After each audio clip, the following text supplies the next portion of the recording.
Hola amigos, bienvenidos a este tiempo de la radio dedicado a la historia.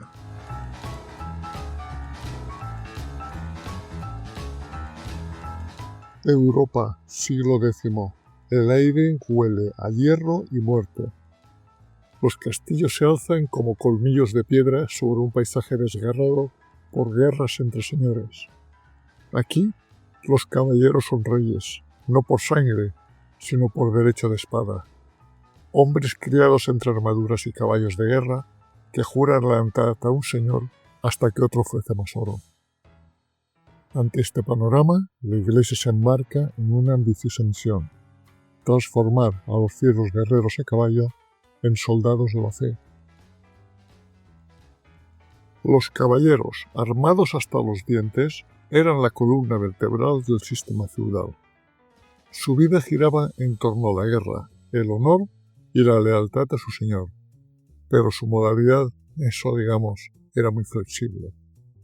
Compartían valores con guerreros de otras épocas, como la valentía de los héroes homéricos y el código de honor de los guerreros germánicos, pero también eran capaces de saquear monasterios y abusar de su poder.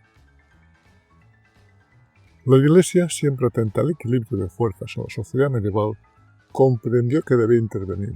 No podía simplemente condenar la guerra, pues los caballeros eran necesarios para la defensa de la cristiandad, pero tampoco podía permitir que su violencia descontrolada amenazara su propia autoridad. Así nació el ideal del caballero cristiano, un guerrero no solo hábil con la espada, sino también piadoso, protector de los débiles y defensor de la Iglesia. Y este proceso de transformación no fue ni inmediato ni sencillo. Poco a poco, la caballería dejó de ser solo una función militar para convertirse en una institución con una fuerte carga simbólica y moral.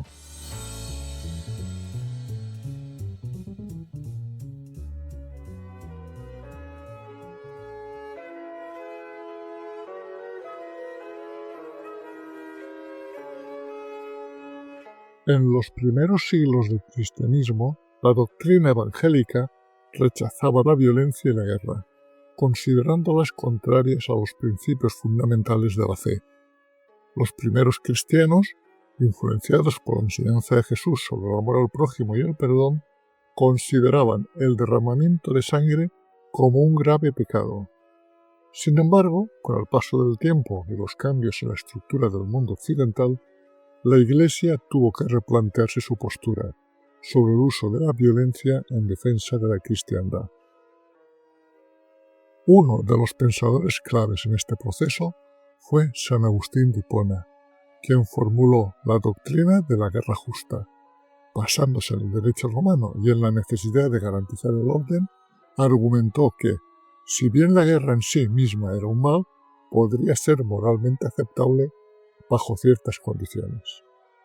Según su planteamiento, una guerra podía considerarse justa si cumplía con tres requisitos esenciales: ser declarada por la autoridad legítima, tener una causa justa y llevarse a cabo con la intención correcta.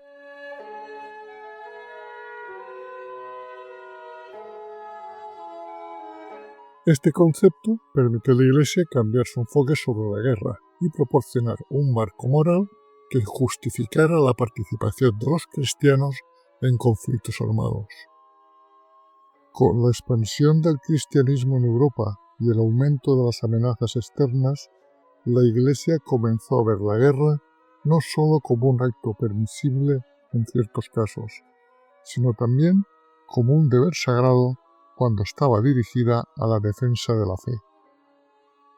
A partir del siglo IX, la necesidad de defender los reinos cristianos de incursiones extranjeras, especialmente por parte de musulmanes en la península ibérica, llevó a la Iglesia a involucrarse activamente en la organización de ejércitos. Este proceso culminó en la idea de la Guerra Santa, donde la lucha ya no era solo legítima, sino también deseada y bendecida por Dios.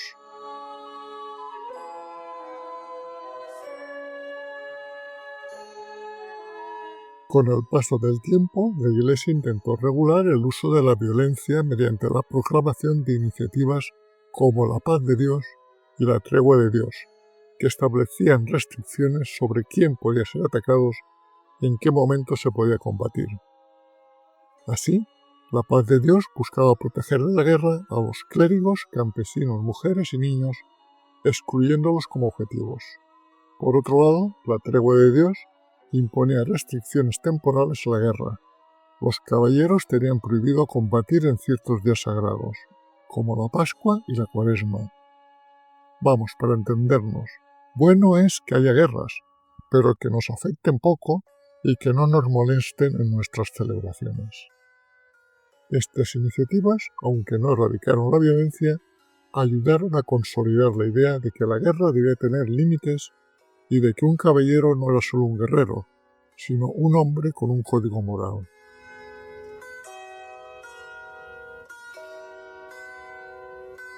Los clérigos, en su intento de incluir a los caballeros en la sociedad medieval, establecieron una estructura de la misma dentro de un orden cristiano. Según el mismo, el mundo estaba dividido en 3 estamentos esenciales. Los oradores, que eran aquellos que rezaban y velaban por la salvación espiritual de la comunidad, es decir, el clero. Los bellatores, que eran los que combatían y protegían a la sociedad, y los laboratores, que trabajaban la tierra y producían los bienes necesarios para la subsistencia, es decir, los campesinos y los artesanos. Dentro de esta estructura, los caballeros se situaban en la clase de los bellatores, cuyo deber era combatir en nombre de la justicia y la fe, protegiendo tanto a la Iglesia como a los más débiles.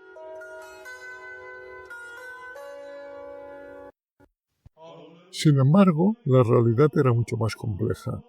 No todos los caballeros se ajustaban a este ideal. A menudo, estos guerreros actuaban por ambición personal, saqueaban aldeas y se involucraban en disputas entre señores feudales, generando un clima de inestabilidad. La Iglesia, consciente de esta problemática, buscó moldear la mentalidad caballeresca y dotarla de un código de conducta basado en la piedad, la justicia y la lealtad. Para reforzar esta transformación, se promovió la idea de que la caballería no era solo una función militar, sino un estado de vida con valores y principios que debían ser respetados. Y para ello, la literatura empezó a jugar un papel clave. Los cantares de gesta, como el cantar de Roldán o el cantar del Mio Cid, idealizaron a los guerreros, presentándolos como figuras heroicas, dispuestas a sacrificar su vida por la justicia y la fe cristiana. Estos relatos ayudaron a consolidar la imagen del caballero, convirtiéndolo en un modelo a seguir para las futuras generaciones de guerreros. Pero no todo era tan idílico como lo presentaban los cantares de gesta. Así tenemos autores como don Juan Manuel, que en su obra Libro del caballero y del escudero reflejaron la tensión entre el ideal y la práctica real de la caballería. Con el tiempo, el concepto de la caballería como pilar de la sociedad medieval quedó firmemente establecido y perduró, dejando una huella imborrable en la historia y la cultura occidental.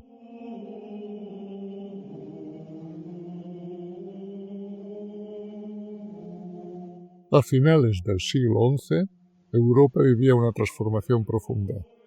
La nobleza guerrera se encontraba en un periodo de expansión, y la Iglesia, con un poder creciente, buscaba consolidar su influencia en la sociedad. En este contexto, nació uno de los movimientos militares y religiosos más trascendentales de la Edad Media, las Cruzadas. El impulsor de esta epopeya fue el Papa Urbano II, en el Concilio de Clermont, en 1095, quien, ante un público de obispos, nobles y guerreros, pronunció un discurso que cambió el curso de la historia. Denunció los supuestos abusos que los musulmanes cometían contra los peregrinos cristianos en Tierra Santa y apeló al honor de los caballeros para liberar Jerusalén del dominio islámico, prometiendo para los mismos el perdón de todos sus pecados y la garantía de la vida eterna. No se podía pedir menos del Papa.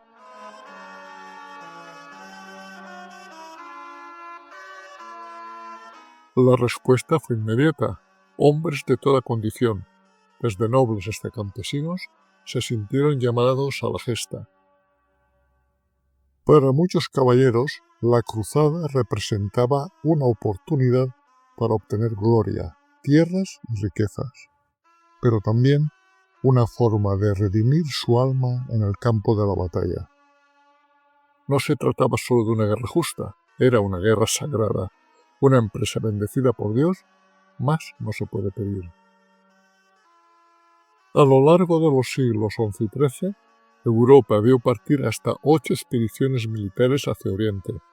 La primera cruzada, que se desarrolló entre el 1096 y el 1099, fue la más exitosa. Los cruzados lograron tomar Jerusalén, estableciendo los llamados Estados Cruzados, que sobrevivieron durante casi 2 siglos. Sin embargo, la victoria no trajo estabilidad. A lo largo de los años, musulmanes y cristianos se enfrentaron en continuas batallas por el control de Tierra Santa.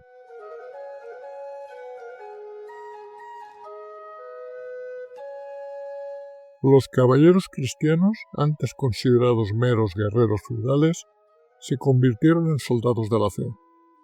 De esta transformación surgieron las órdenes militares, como los templarios, los hospitalarios y los teutónicos, que combinaban la vida monástica con la guerra. Estos monjes guerreros adoptaron votos de pobreza, castidad y obediencia, pero su misión era combatir al infiel y proteger los santos lugares. Las cruzadas no solo fueron campañas militares, marcaron un punto de inflexión en las relaciones entre Oriente y Occidente. La cultura, el comercio y el conocimiento fluyeron entre ambos mundos, generando un intercambio sin precedentes. Sin embargo, también dejaron una estela de violencia y fanatismo. Las masacres cometidas en nombre de la fe, tanto por cristianos como por musulmanes, evidenciaron el lado más oscuro de estas expediciones. Con el paso del tiempo, el fervor cruzado fue decayendo. Las derrotas militares y las divisiones internas entre los reinos cristianos debilitaron el movimiento, y en el 1291, con la caída de Acre, la aventura llegó a su fin. Sin embargo, el ideal de la cruzada no desapareció por completo, pues durante siglos la idea de una guerra santa siguió presente en la mentalidad cristiana, influyendo en conflictos posteriores.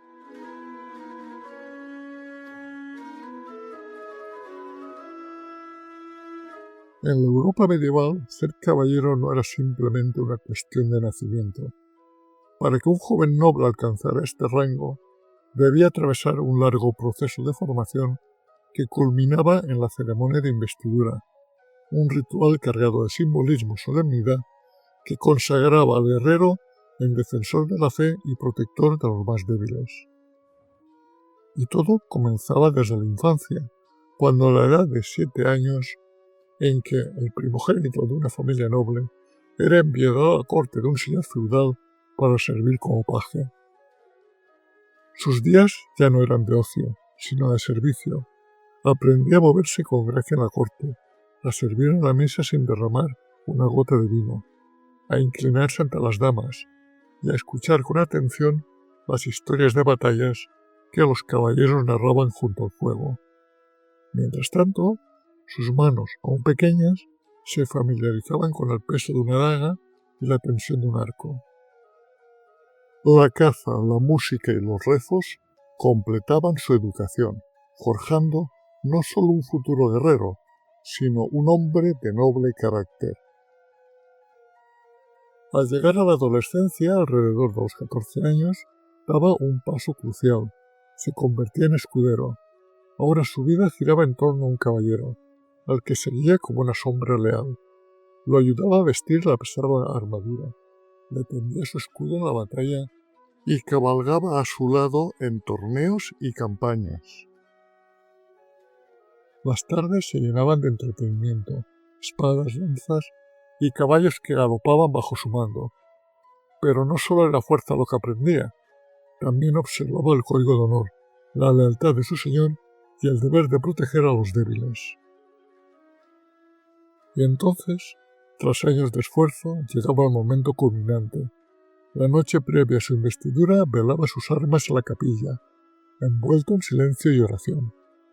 Al amanecer, vestido de blanco como símbolo de pureza, se arrodillaba ante su señor o incluso ante el rey.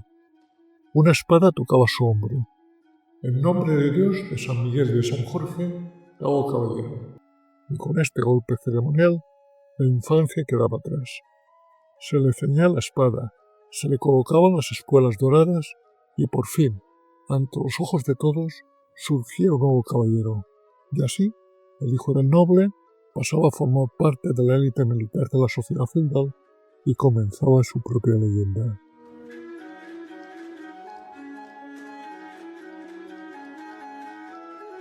A lo largo de los siglos, la Iglesia moldeó a la caballería para que sirviera a sus intereses. Convirtió la guerra en un acto de devoción y transformó a los guerreros en paladines de la cristiandad. Aunque la violencia nunca desapareció del todo y muchos caballeros siguieron actuando por ambición personal, la idea del caballero cristiano se consolidó en la cultura medieval. Este legado sigue vivo en el imaginario colectivo. La figura del caballero piadoso, el guerrero con honor, pervive en la literatura, el cine y la historia, recordándonos una época en la que la espada y la fe iban de la mano.